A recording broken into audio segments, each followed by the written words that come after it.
보는 자가 그것을 보고 얼른 따서 먹으리로다. 그날의 만군의 여호와께서 자기 백성의 남은 자에게 영화로운 면류관이 되시며 아름다운 하관이 되실 것이라. 재판관에 앉은 자에게 판결하는 영이 되시며 성문에서 싸움을 물리치는 자에게는 힘이 되시리로다. 그리하여도 이들은 포도주로 말미암아 옆걸음치며 독주로 말미암아 비틀거리며 제사장과 선지자도 독주로 말미암아 옆걸음치며 포도주에 빠지며 독주로 말미암아 비틀거리며 한 상을 잘못 풀며 재판할 때 실수하나니 모든 상에는 토한 것 더러운 것이 가득하고 깨끗한 곳이 없도다. 그들이 이르기를 그가 누구에게 지식을 가르치며 누구에게 도를 전하며 깨닫게 하려 하는가. 젖떨어져 품을 떠난 자들에게 하려는가. 대저 경계에 경계를 더하며 경계에 경계를 더하며 교훈에 교훈을 더하며 교훈에 교훈을 더하되 여기서도 조금 저기서도 조금 하는도다. 그러므로 더듬는 입술과 다른 방언으로 그가 이 백성에게 말씀하시리라. 전에 그들에게 이르기를 이것이 너희 안식이요 이것이 너희의 상쾌함이니 너희는 곤비한 자에게 안식을 주라 하셨으나 그들이 듣지 아니하였으므로 여호와께서 그들에게 말씀하시되 경계에 경계를 더하며 경계에 경계를 더하며 교훈에 교훈을 더하며 교훈에 교훈을 더하고 여기서도 조금 저기서도 조금 하사 그들이 가다가 뒤로 넘어져 부러지며 거리에 붙잡히게 하시리라. 아멘. 앞서 이사야 선지자는 1장부터 27장을 통해서 많은 것들을 예언하였습니다. 먼저 1장부터 12장까지는 유다와 이스라엘에 관한 심판을 하였고 그 뒤에 열방에 관한 심판의 내용이 나왔습니다. 그리고 24장부터 27장까지는 그날 메시아 나라에 관한 예언이 나왔습니다. 그 중에서 이제 오늘 본문은 새로운 단락이 시작됩니다. 28장부터 35장까지는 이제 다시 유다와 이스라엘에 관한 심판과 남은 자들에 관한 구원의 메시지가 나옵니다.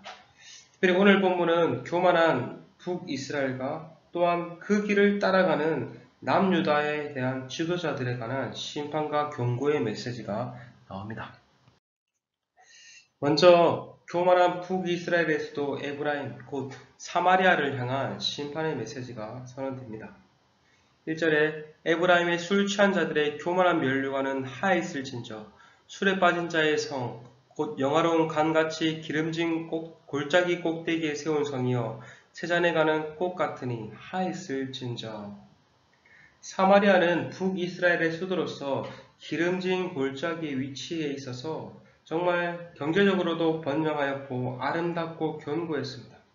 마치 영화로운 면류관과 같았습니다.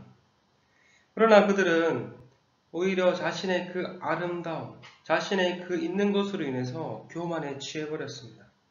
여호와 하나님을 의지하기보다 자신들의 경제력과 군사력과 아름다움을 더 의지하였던 것입니다. 그러자 여호와께서 그들의 강하고 힘있는 자를 통해서 그들을 심판하시겠다고 말씀합니다. 그 내용이 2절에서 4절의 내용입니다. 보라, 주께 있는 강하고 힘있는 자가 쏟아지는 우박같이 파괴하는 강풍같이 큰 물이 넘친같이 손으로 그 면류관을 땅에 던지리니 에브라임의 술 취한 자들의 교만한 면류관이 바벨에 밟힐 것이라. 그 기름진 골짜기 꼭대기에 있는 그의 영화가 세잔에 가는 꽃의 여름 전에 처음 익은 무화과와 같으리니 보는 자가 그것을 보고 얼른 따먹으리라. 여기서 강하고 힘있는 자는 아수르를 가리킵니다. 아수르의 군대가 마치 쏟아지는 우박같이 파괴하는 강풍같이 넘치는 물과 같이 사마리아를 덮쳐올 것입니다. 하나님께서 매우 힘있고 강한 아수르의 군대를 통해서 사마리아의 그 아름다운 영광을, 그 면류관을 짓밟아 버리실 것입니다. 그들을 쳐서 그들의 교만함을 완전히 꺾어 버리실 것입니다. 이처럼 하나님은 하나님을 떠나 스스로 교만하여 높아져 있는 사마리아를 심판하십니다. 마찬가지로 하나님은 교만한 자들을 미워하시고 교만한 자들을 심판하십니다. 하나님께서 제일 싫어하는 한 가지가 있다면 바로 교만한 눈입니다. 그러나 우리는 어떻습니까? 늘 교만하죠. 교만하여 타락한 아담의 후예답게 우리는 늘 교만합니다.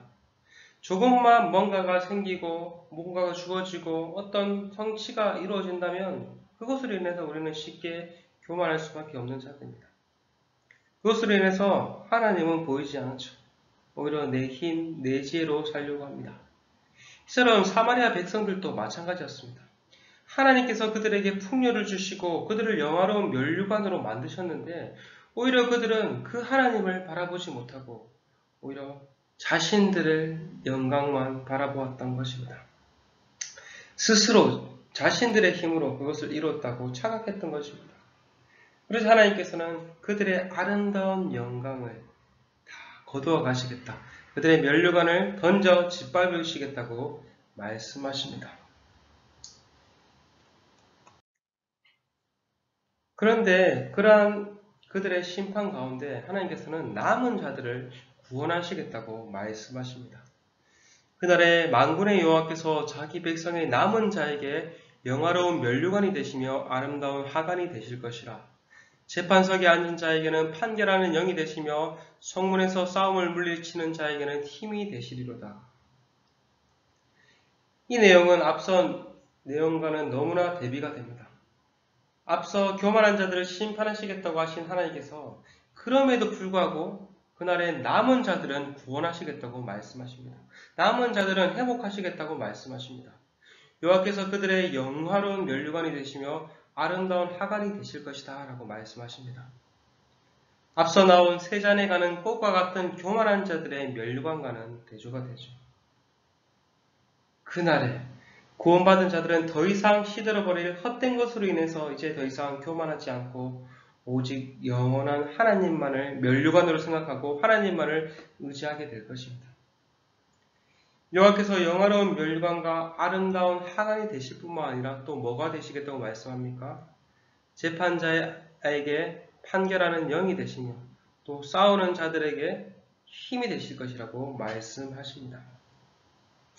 이처럼 여호와 하나님께서 공의로 다스리시고 백성들을 지키고 보호하실 것입니다. 그날에 하나님께서 남은 자들을 구원하셔서 그들의 면류관이 되실 뿐만 아니라 그들을 다스리시고 보호하시고 지킬 것입니다.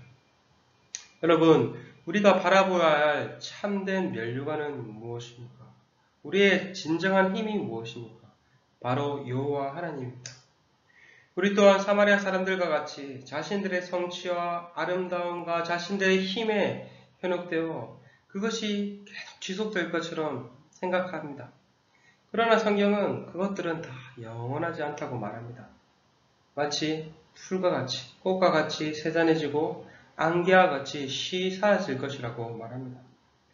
그렇다면 우리의 참된 면류관이요 우리의 참된 힘은 무엇입니까? 바로 영원하신 하나님입니다. 하나님의 면류관, 하나님의 힘은 영원합니다. 그러하기에 우리가 붙들어야 할 것 또한 그것입니다.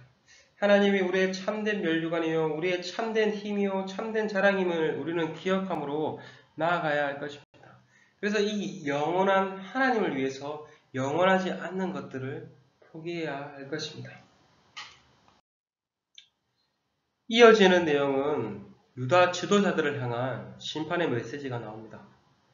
앞서서는 북이스라엘 사마리아의 백성들을 향한 경고의 메시지였다면 이제는 다시 유다로 와서 정말 사마리아와 똑같은 길을 따라가는 유다 지도자들을 향해서 심판의 메시지를 선언합니다. 그들 또한 사마리아의 사람들과 같이 술에 취해 있었습니다. 7절과 8절입니다. 그리하여 너희들은 포도주로 말미암아 옆걸음치며 독주로 말미암아 비틀거리며 제사장과 선지자도 독주로 말미암아 옆걸음치며 포도주에 빠지며 독주로 말미암아 비틀거리며 한 상을 잘못 풀며 재판할 때 실수하나니 모든 상에는 토한 것, 더러운 것이 가득하고 깨끗한 곳이 없도다. 늘 깨어 하나님의 말씀을 분별하여 백성들을 잘 재판하고 하나님의 뜻을 잘 전해야 할 제사장들과 선지자들이 오히려 술에 취해 정신을 차리지 못하고 있습니다. 그들은 술에 취해 비틀거리며 이리저리 비틀거리며 한 상을 잘못 풀며 공정하게 재판하지 않습니다. 그로 인해서 유다 사회 전체가 더러운 것으로 온전히 오염되었습니다. 유다 사회의 바로미터, 영적 온도계가 되어야 할 그들이 오히려 유다 사회를 병들게 만들었던 것입니다. 이처럼 유다의 타락은, 유다의 죄악은 먼저 이 종교 지도자들에게 있었던 것입니다. 지도자들이 이렇게 타락했기 때문에 그들의 다스림을 받고 그들에게 영향을 받는 백성들이 타락하는 것은 당연한 것이었습니다. 이사야가 이렇게 유다 지도자들을 향해 고발을 하자 이들은 오히려 이사야 선지자들을 무시하며 어린 아이와 같다라고 이사야를 조롱하기 시작합니다. 9절에 그들이 이르기를 그가 누구에게 지식을 가르치며 누구에게 도를 전하여 깨닫게 하려는가? 젖떨어져 품을 떠난 자들에게 하려는가? 대저 경계에 경계를 더하며 경계에 경계를 더하며 교훈에 교훈을 더하며 교훈에 교훈을 더하며 여기서도 조금 저기서도 조금 하는구나. 10절에 흉내내는 종교 지도자들의 말은 뭐라고 말은 하는데 알아들을 수 없는 아이들의 언어를 흉내내는 말입니다. 두도 없이 때로는 이렇게 때로는 저렇게 말하는 어린아이들의 말장난에 불과하다고 종교 지도자들은 이사야 선지자를 통해서 심판의 메시지를 들었음에도 불구하고 그 오히려 회개는커녕 누가 누구에게 가르치려고 하느냐 하면서 어린아이와 같은 헛소리를 하지 말라고 이사야 선지자를 조롱하였던 것입니다. 그러자 하나님께서는 하나님의 선지자를 조롱한 그들을 향해서 그들이 알아들을 수 없는 말로 이방인들을 통해서 그들을 심판하시겠다고 말씀하십니다. 그러므로 더듬는 입술과 다른 방언으로 그가 이 백성에게 말씀하시리라. 전에 그들에게 이르기를 이것이 너희의 안식이요 이것이 너희 상쾌함이니 너희는 곤비한 자에게 안식을 주라 하셨으나 그들이 듣지 아니하므로 여호와께서 그들에게 말씀하시되 경계에 경계를 더하며 경계에 경계를 더하며 교훈에 교훈을 더하며 교훈에 교훈을 더하고 여기서도 조금 저기서도 조금 하사 그들이 가다가 뒤로 넘어져 부러져 걸리며 붙잡히게 하시리라. 하나님께서는 유다가 가나안 땅에서 참된 안식을 누리기를 원하셨습니다. 그 참된 안식을 위해서 제사장과 선지자들을 세우셨고 그들을 통해서 참된 안식을 그들도 누릴 뿐만 아니라 백성들도 누릴 수 있도록 하라고 말씀하셨습니다. 그러나 누구보다도 하나님의 말씀을 따라 살아야 할 그 종교 지도자들이 도리어 하나님의 말씀을 무시하였습니다. 자신들도 안식을 누리지 못할 뿐만 아니라 백성들도 안식을 누리지 못하도록 하였던 것입니다. 오히려 선지자를 통해서 전해지는 하나님의 심판의 말씀을 무시하며 헛소리라고 조롱하였던 것입니다. 그러자 하나님께서는 그들이 알아들을 수 없는 이방인들을 통해서 그들을 심판하시겠다고 말씀합니다. 말씀을 거부한 그들이 이제 더 이상 알아들을 수 없는 말씀으로 하나님께서 듣지 못하도록 하시겠다는 것입니다. 여러분, 정말 하나님께서는 오늘도 우리에게 하나님의 뜻을 따라가지 못할 때 또 이 말씀을 통해서 하나님의 뜻을 쫓아 다시 돌이켜라고 계속해서 하나님의 말씀을 전가해 주십니다. 그러나 우리는 어떻습니까? 하나님의 말씀을 잘 듣지 못한 채 오히려 다른 것에 취한 채 하나님의 말씀을 거부하고 있지는 않은지요. 하나님께서는 그러한 우리에게 계속해서 말씀으로 두드리고 계십니다. 그러하기에 우리는 다른 것에 취하면서 하나님의 말씀을 듣지 못한 자들이 아니라 오히려 하나님께 늘 깨어 있음으로써 성령 가운데 늘 깨어 있음으로써 하나님의 말씀을 듣고 하나님의 말씀을 따라서 살아가는 저와 여러분이 되시길 간절히 소망합니다. 주기도문 드리심으로 마치겠습니다.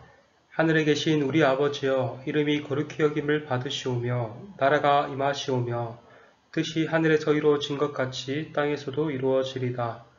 오늘 우리에게 일용할 양식을 주시옵고 우리가 우리에게 죄 지은 자를 사하여 준 것 같이 우리 죄를 사하여 주시옵고 우리를 시험에 들게 하지 마시옵고 다만 악에서 구하시옵소서. 나라와 권세와 영광이 아버지께 영원히 있사옵나이다. 아멘.